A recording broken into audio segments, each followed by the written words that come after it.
Hi, this is Jamie Franklin coming to you from the Gilded Age Gallery here at the museum with another tour at 10. And today I am standing next to Harriette Bingham Miller's sculpture, which is titled Democracy. And actually, we're rotating this sculpture into the gallery. We had previously had another sculpture by Miller in the gallery, and we took this little bit of time when we were closed to the public to rotate some of the objects from storage into our collection. And we actually have a large collection of Harriette Bingham Miller's sculptures. Mainly she was a sculptor, and paintings.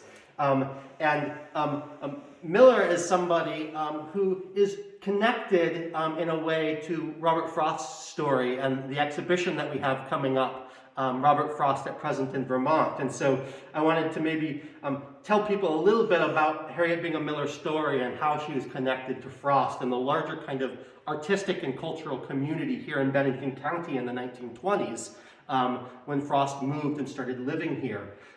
So Harriette Bingham Miller was actually born Harriette Gowan in Cleveland, Ohio, and started her art education at the Cleveland Institute of Art.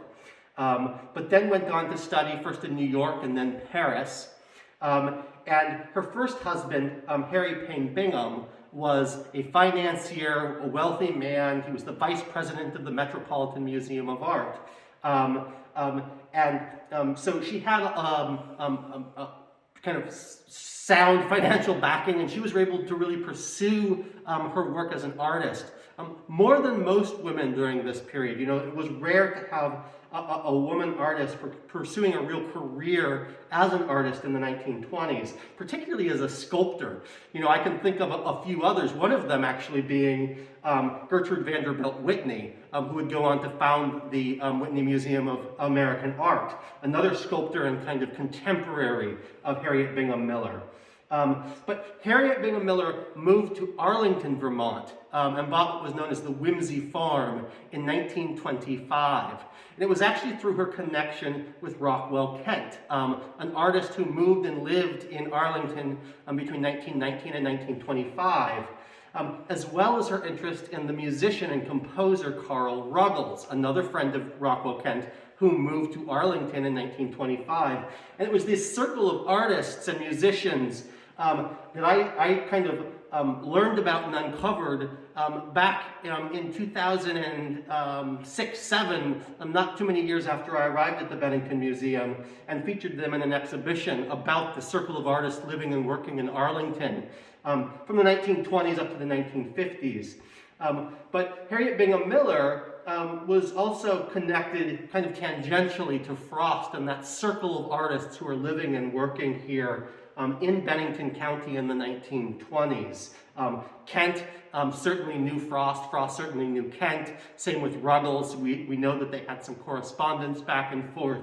And our Frost exhibition is going to try to put Frost in a larger kind of cultural context to help people understand the other artists and writers that were working and living here beside him in Bennington County in the 1920s and 30s.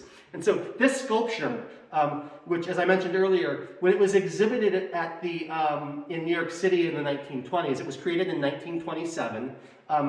Its title was given as Democracy, and it's kind of, you know, I don't know exactly what that title meant to Harriette Bingham Miller.